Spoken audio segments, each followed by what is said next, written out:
Get ready to battle for ultimate power. This is our review of Power Hungry Pets.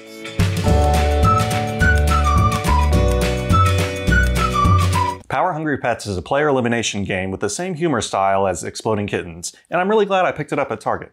It's a fast, fun party game. However, I don't think it's going to replace my go-to party game. We'll tell you all about it after this quick how to play. Power Hungry Pets is played over a series of turns, with each player drawing a card, then playing a card on their turn. Each player is allowed to hold on to one card. They'll then draw a card and then decide which of the two in their hand will they play for its ability. Each card has a number and an ability that they can play to defeat their opponents. The last player standing wins the round, or the player with the highest numbered card wins the round. The first player to win 3 tokens in a 3 or less player game, or 2 tokens in a 4 or more player game, wins. Before you go off chasing that power, go ahead and hit that like and subscribe button. All your likes and subscribes really help our channel grow, so thank you. This is a very simple card game from the creators of Exploding Kittens. It has the same artwork style, it has the same kind of humor. You could tell the cat kind of looks like the cats in Exploding Kittens, all that. So as you're playing, it still has that humor, and even though it's kind of a cutthroat take that style game, you're still having fun with it, in the same vein as Exploding Kittens. I don't think it would replace Exploding Kittens as my kind of go-to for party games for people who may or may not like playing board games. I think Exploding Kittens works for a lot of that. I think this game you could teach to most people as well. I just don't think it's as enjoyable as that game, so I wouldn't want it to be the game I introduce to people. However, I do like the simple mechanics. I do like how quick this plays. If you're playing a board game night with a bunch of board game people that like board games, it's a good appetizer game. Yeah, the fun artwork is still there, similar to Exploding Kittens. I would say I probably would have liked it if they had a not safe for work edition, because that was the Exploding Kittens one that I had too. Like Kenny said, I like how it quickly plays. You draw, you decide, move on. And then it just plays really quick as you go, so you can play multiple games. The description on Board Game Geek says it's a reimagining of the game Love Letter, which we've never played, so we can't compare it. But if you have, that's something to keep in mind. If you like that game, maybe you'll like their reimagining of it with the Exploding Kittens style humor. But the mechanics overall, for the people who don't know, is you have numbers 1 through 10 on each of the cards. So each of the cards are going to have a different number. So this is 8. There's 1, 2, 3, 4, 5, 6, 7, 8, 9, 10.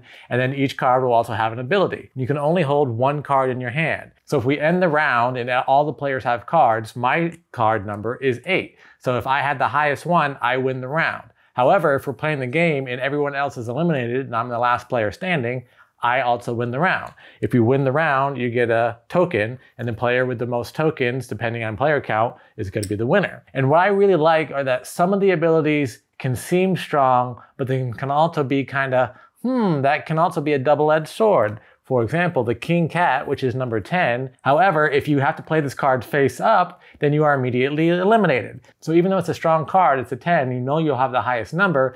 If someone else has a card that forces you to play the card in your hand face up, and you have this one and you have to play it, then you're eliminated before you get to the end. So I like that some of the actions can kind of be like, oh, this is really good, unless someone plays a different one. So I like how they work together. They have a nice synergistic quality as far as being, it's strong in some cases and weak for you in other cases. So I really appreciate that type of mechanic. For those of you that might be really good at counting cards, I think this game, that's kind of a little strategy too, because the higher number cards, there's really only one of them, and then there's multiple copies of the lower number ones. So if you're keeping track of what's already have been played, then you can kind of guess what other people are holding, because I think there's some cards in here where if you battle someone, you know they're probably holding a low number, or if you can guess what their card is, that affects them too. So I wasn't able to master it, but I can see if someone was good at counting cards, they might have a slight advantage in it. It is just 21 cards and 7 tokens. So yes, you can count the cards if you're playing, but also something else to think about when you're looking at games to get is 21 cards and some cardboard tokens,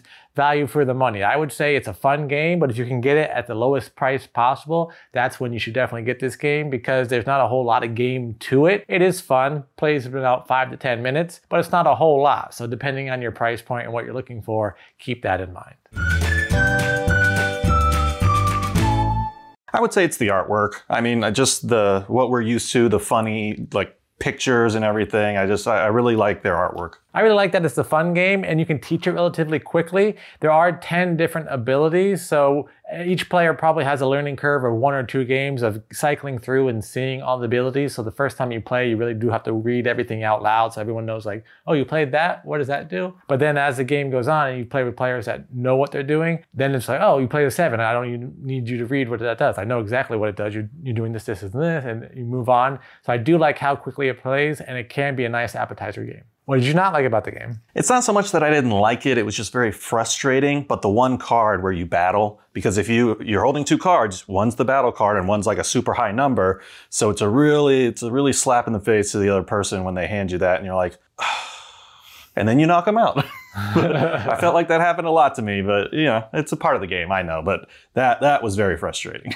My biggest dislike is that luck of the draw factor. And it kind of goes along with what Lee is saying, where you have that one card, you draw another card. He had that specific example in mind. But for example, say if you have the 10 and you get to 10 early, the whole rest of the game, no matter what you draw, you're playing. And if one of the ones that you have to play is to show another player or you do something, then you're gonna have that card. Maybe you'll get lucky and you'll get the one that lets you reshuffle the deck and put your card back and whatever. But if you have that 10 at the very beginning, bad luck of the draw, yes, it's a high number, but it's not a good card to have at the beginning of the game because then you're just playing every card that you have. So I don't really like that luck of the draw element to it.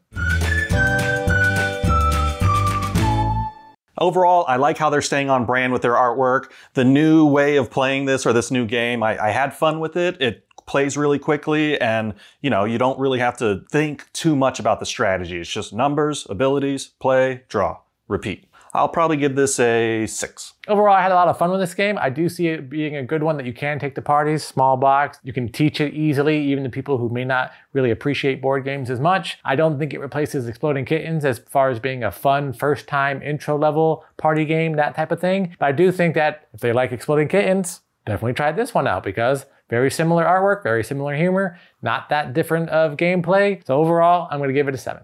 And that was our review of Power Hungry Pets. What'd you think? You ready to be King Cat?